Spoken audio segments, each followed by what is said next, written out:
Now to the scare on Wall Street, shut down for hours, trading halted, 401ks frozen. And tonight, the only explanation so far is a computer glitch. ABC's Tom Yamas is in Lower Manhattan tonight. Today, the New York Stock Exchange paralyzed. Trading halted for hours. Brokers staring at blank screens. At the 9:30 opening bell, traders already noticing computer problems. An hour later, reassurance from the stock exchange saying the problems are mostly resolved. But then at 11:32, trading suspended completely. No buying, no selling. Traders looking at nothing on the terminal screens. Obviously, it's a little bit unnerving, just in the sense it reminds us of the vulnerability of this interlinked system. We used to trade with pads and paper. The exchange tweeting they are experiencing an internal technical issue. The White House quickly weighing in. This is not terrorism or a cyber hack. That at this point there is no indication that malicious actors are involved in these technology issues. Only at 3:10 p.m. does trading resume. This is the longest a computer problem has ever shut down trading on the New York Stock Exchange. But some reassurance tonight from Ted Weisberg, who's worked on Wall Street for 40 years. You have to keep in context that it's an embarrassment, yes, but it in no way did it affect the investors' ability to access the market. And that is encouraging. Tom with us now live here in New York, because so many Americans were worried about their 401ks for a time today. But as you point out, tonight some reassurance. That's right, David. Experts tell us that the average 401k was unaffected by what happened here at the New York Stock Exchange. And officials at the exchange say right now they are still working on the computer problems, but everyone's money is safe. David? But that is the concerning thing, still working on it. Tom Yamas tonight, thank you. What we know is that around 8:45 this morning, the FAA received a request from United Airlines asking them to issue an order grounding all of United flights across the country. United said it had a computer problem and didn't want those planes to take off. Well, we certainly suspect that, although United has not said, that this is probably a problem created with their ongoing merger with Continental Airlines. There were two large airlines that had very different systems and have had to merge their computer systems and operations, a very complicated task. And these mergers have been known to go through a lot of bumps before everything smooths out. I'm used to things popping up that you don't expect. Oh my God, are you kidding me? I hope I'm going to make my connecting flight. I'll pray all the way there, and if not, I guess I get a chance to see Chicago. You know, they're still updating the boards here, so I'm still concerned about the flight being delayed, because if the plane that they used for the morning flight was delayed, then I'm sure, you know, it's going to be some type of delay, because I've had those issues with them before. Marina, good to see you there then. So any clues as to what's caused these computer glitches then? Well, there's been no official explanation so far for what's turning out to be a day of tremendous technical malfunction and inconvenience in the United States. This circumstance is leaving many wondering if the widespread glitches at different companies are somehow connected. Now, business froze at the New York Stock Exchange at 11:32 Eastern Standard Time when technical problems halted trading. The exchange released a statement saying, in part, "We're currently experiencing a technical issue that we're working to resolve as quickly as possible." Now, this stock exchange outage is being called the most severe since the Nasdaq's blackout in 2013. However, the stock exchange is just one of many victims in what may turn out to be a hack attack against U.S. companies. A few hours before the exchange went down, United Airlines' computer system malfunctioned, causing all flights to be grounded. Additionally, the Wall Street Journal's homepage online stopped functioning around the same time that the New York Stock Exchange went down. So far, the Department of Homeland Security says there's no sign of malicious activity at the New York Stock Exchange or with the earlier outage experienced by United Airlines. But clearly, this indicates that there are some major vulnerabilities within the U.S. companies, and it comes when it comes to their cyber security systems.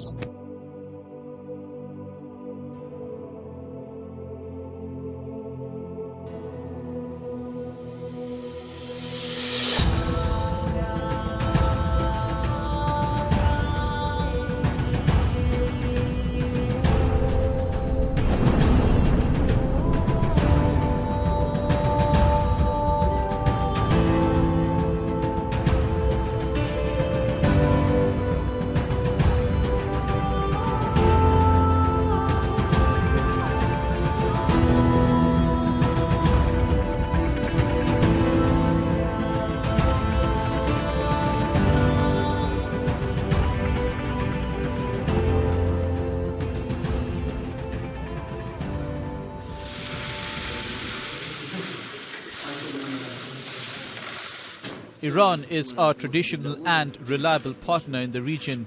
In general, we are pleased with the way our relations are developing, but there are always issues that need special attention on our part. And I'm glad we have this opportunity to speak.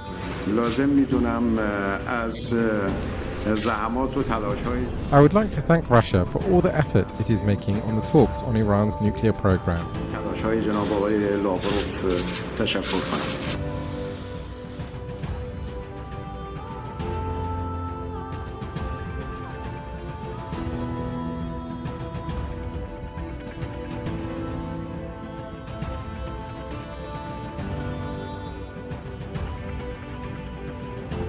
Said the BRICS Development Bank is now up and running.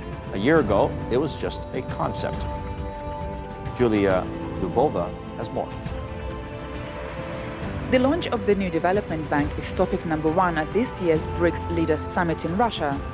Before the meeting even began, the bank appointed its president and governing members. The management team hopes it will start financing its first projects before the end of the year. We expect to arrive starting from next week in Shanghai. That's where our headquarters will be based. The development bank was created in part to reduce Western dominance of global financial institutions like the World Bank and the International Monetary Fund. It's difficult now to project forward and say in 5 or 10 or 20 years' time what shape this institution or BRICS will take, right? At this stage, it is fair to say that it is a representative formation of the developing countries. The intention is to complement the existing institutions. The central aim is to finance infrastructure projects in member countries: Brazil, Russia, India, China and South Africa. Its $100 billion capital will be equally distributed among the member states. At some later point, the bank is expected to fund projects outside of the BRICS countries. The new development bank's joint currency reserve could perform a function similar to that of the International Monetary Fund in case one of its members is hit by a financial crisis. China will contribute $41 billion towards it. Russia, India and Brazil will contribute $18 billion each, and $5 billion will come from South Africa.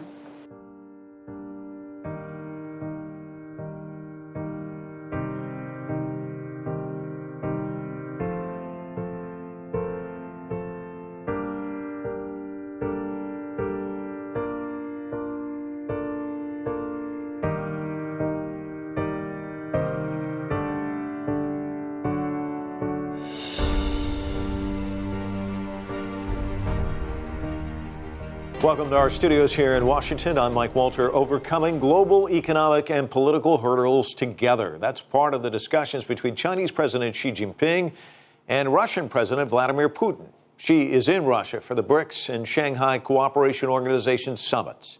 He met with Putin as Russia struggles with a crippled economy due to economic sanctions over Ukraine. CCTV's Francis Coe reports. Ahead of a BRICS summit with the emerging economies of Brazil, Russia, India, China, and South Africa, Russian President Vladimir Putin met with Chinese President Xi Jinping. Moscow is searching for investors to help its economy hit by Western sanctions over the Ukraine crisis. President Xi said China and Russia are strengthening consensus on several issues and making progress in some new areas. Putin agreed the two countries can cooperate more closely within the BRICS framework and the security bloc group called the Shanghai Cooperation Organization. Both countries also believe they can push member states to do the same. We understand the difficulties we face economically and in international politics. But by combining our efforts, there is no doubt we will overcome all the problems we have, and we will solve them. President Xi also met with Indian Prime Minister Narendra Modi. It's their fifth such meeting in a year. Both agreed to enhance partnerships under the BRICS framework and to work towards maintaining peace along the border.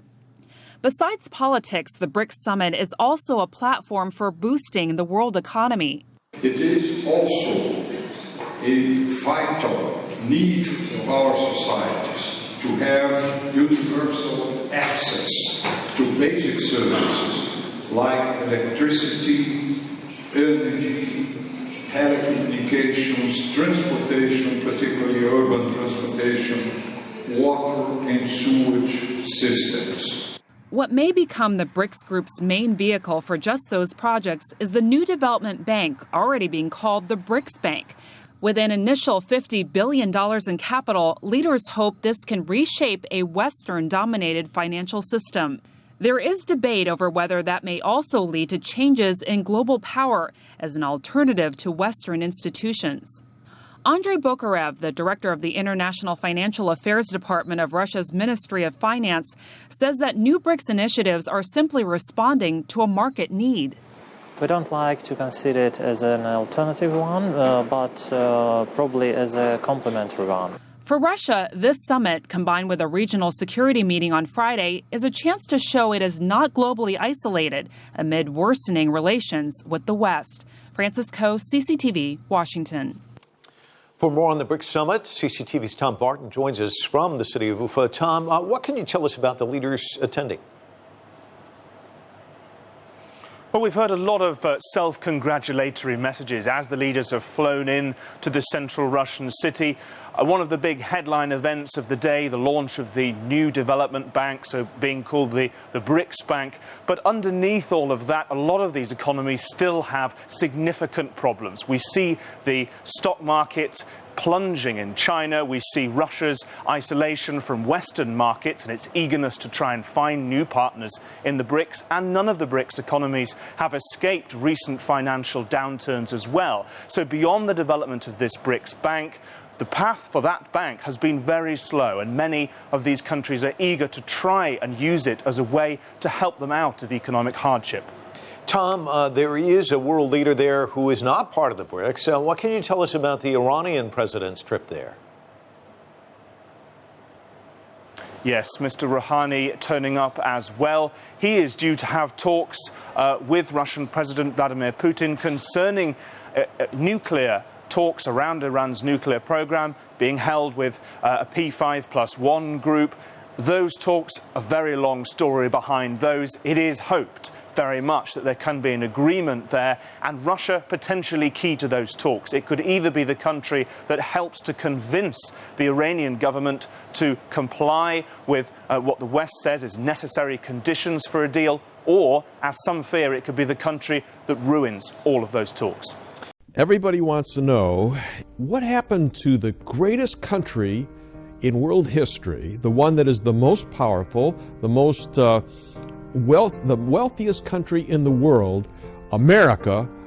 If America is all of that, and we're going toward end-time events, where do you find America, the United States of America, in Bible prophecy? John, that is the most asked question in Bible prophecy Q&A.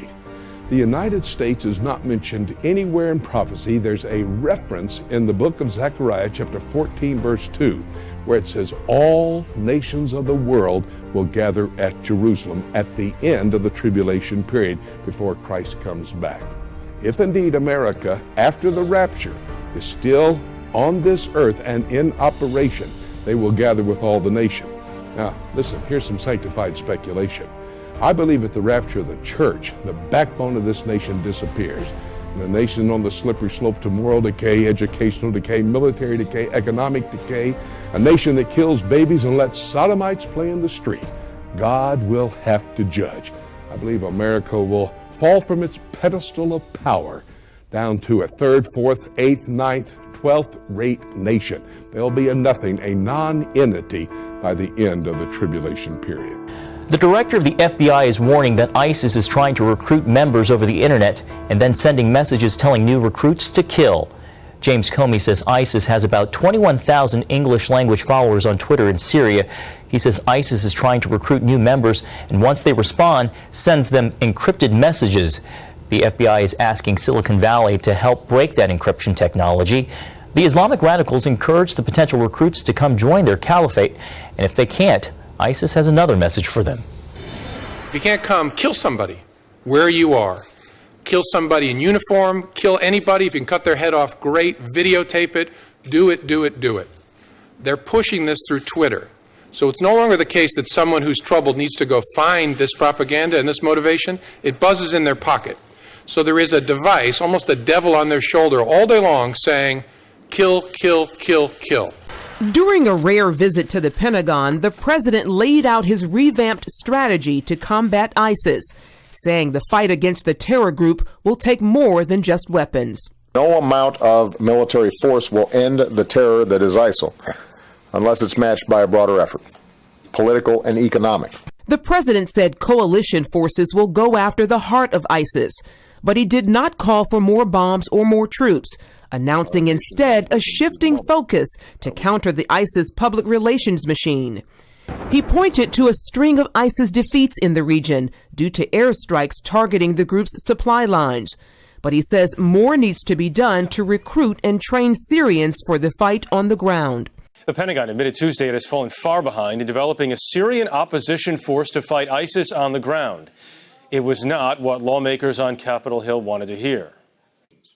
As of July 3rd, we are currently training about 60 fighters. This number is much smaller than we'd hoped for at this point, partly because of the vetting standards I just described. I got to tell you, after 4 years, Mr. Secretary, that's not a very impressive number. We're joined from the Pentagon by National Security Correspondent David Martin. David, it's a $500 million program and only 60 are being trained right now? I think the most disturbing thing about that number is that those 60 came out of a pool of about 1,500 potential recruits who were then put through the vetting process. And this vetting process, a screening process, is designed to weed out extremists, and it's designed to weed out Syrians who really want to fight the Assad regime and are not very interested in fighting ISIS. The U.S. wants to train people to fight ISIS. So do the math. You have 1,500 recruits. Out of that, they got about 100 that passed all of the vetting. And then of that number, a lot quit when they got to the training camp and decided they didn't like the life there. So you're down to 60. Secretary Carter said today they have identified 7,000 more recruits to go through the vetting process. But if that same kind of ratio holds up, that's going to leave you with fewer than 300 trained fighters. So this is not a very cost-efficient operation at all.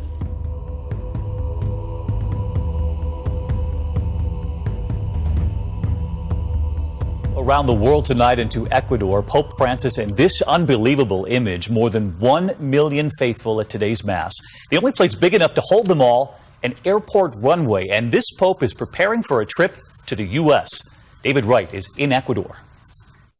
Today here in Ecuador's capital, it's no exaggeration to say the whole city turned out for Pope Francis. Many of them camping out in the pouring rain all night. This Mass is being held on what used to be the airport here in Quito, now shut down. If you look up, that's the old control tower. And up here from the control tower, you can really get a sense for the crowd. Look at this, a sea of people. The runways packed, more than 1 million people turning out, turning this airport into a cathedral. Pope Francis adding a dash of native design to those traditional white vestments, and the choir included inmates from a local prison, allowed out just for this. We're traveling all week with the Pope. His message, that his vision of Catholicism embraces everyone and everything in God's creation. He has experience with all the conditions that people have lived with here. And he's a very simple man, and I think that touches a lot of people too. The pastor of a worldwide church, truly connecting with the crowd. Very soon, Catholics back in the States will have a chance to connect with him too, coming up in September, his first ever visit to the U.S. David?